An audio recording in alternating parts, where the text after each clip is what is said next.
Bold voice में आपका। तो आज हम सब डिस्ट्रिक्ट पार्डर के लडर गांव में मौजूद है। इस गांव में कई दिन से यहाँ पे एक धार्मिक मेला चल रहा है। तो आज इस मेले का एक खास दिन है जिसको बोलते हैं धोण सवार।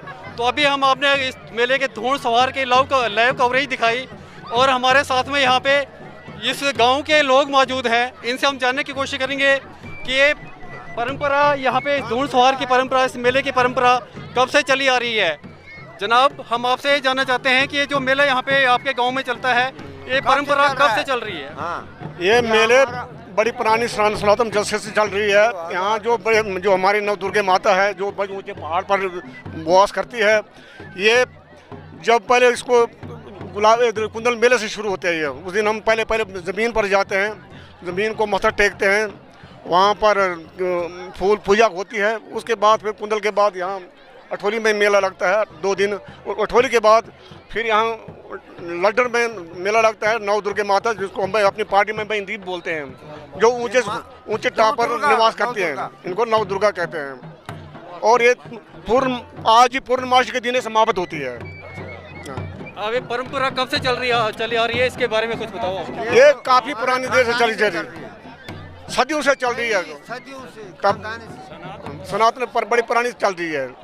ये जो मेला है यहाँ पे धोण सवार, जिस चेले ने यहाँ पे धोण सवार लगाया, वो धोण सवार के बारे में बताओ। वो धोण सवार होता क्या है? धोण सवार जो होता है ये नव दुर्गे माता का होता है। इसमें ये धोण सवार जो देते हैं, ये नव दुर्गा माता का चेला देता है, बाकी इसको कोई नहीं दे सकता है।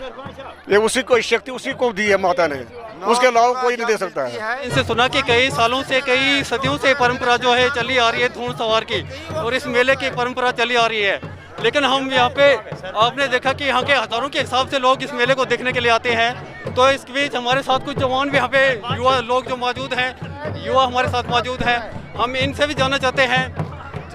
जी, आप हमें बताइए, ये जो परंपरा चली आ रही है, इसके बारे में आप क्या कहना चाहोगे?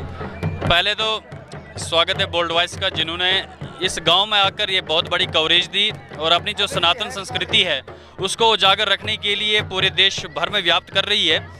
इसके लिए हम बोल्ड वॉइस का बहुत बहुत धन्यवाद करते हैं। और जो सवाल आपने पूछा, इसके माध्यम से हम ये जानकारी देना चाहते हैं कि आज 21वीं सदी में भी जो हमारा मिठ्याग मेला जो कई सालों से चला आ रहा है, आज भी संस्कृति को बनाए रखने के लिए हज़ारों की तादाद में यहाँ पर लोग इकट्ठे होते हैं। और नौजवानों की जो माइंड सेटअप होना चाहिए कि जो हमारी सनातन संस्कृति है वो कहीं टूट ना जाए, इसलिए इस मेले को बड़े शौक से, बड़े उत्साह के साथ इस गांव में मनाया जाता है, ताकि पूरा जो मेला है, ये जो मेला मिठ्याग का है, ये पूरे पाडर में प्रसिद्ध है। और ये संस्कृति एक बहुत ही अलग संस्कृति है, ऐसी संस्कृति कहीं भी देखने को नहीं मिलती है। नहीं, हमारे बुजुर्ग लोग तो इस परंपरा को निभा रहे हैं, लेकिन युवाओं का कितनी रुचि है इस परंपरा को निभाने के लिए? देखिए, आप यहाँ पर देख सकते हैं कि बुजुर्ग तो हैं ही हैं, लेकिन यहाँ पर नौजवान भी इस कार्यक्रम को देख रहे हैं और उत्साह के साथ यहाँ पर इस कार्यक्रम में अपना रोल निभा रहे हैं। आप कैमरा घुमा सकते हैं कि कितने नौजवान इस मेले में बने हुए हैं और आगे इस मेले को निभाने की पूरी जिम्मेवारी भी ले रहे हैं। आप अपने युवा दोस्तों को क्या संदेश देना चाहते हो बोल्ड वॉइस के माध्यम से? मैं अपने नौजवान भाइयों को यही संदेश देना चाहता हूं कि अपनी जो पाडर की संस्कृति है, अपनी संस्कृति को ना भूलें और अभी तक जो बुजुर्गों ने चलाई है, इसके आगे भी हम इस संस्कृति को चला सकें। हमारे नौजवानों को बढ़ चढ़कर हिस्सा लेना चाहिए, ताकि हम अपनी जो सनातन संस्कृति है उसको कभी भी टूटने ना दें। इसके लिए हमको आगे आकर बढ़ चढ़कर हिस्सा लेना चाहिए। हमारे फेसबुक पेज को लाइक करें और अगर आपने हमारे यूट्यूब चैनल को अभी तक सब्सक्राइब नहीं किया है तो जल्दी से सब्सक्राइब कर दीजिए। बेल आइकन जरूर प्रेस करें ताकि आपको हमारे वीडियो की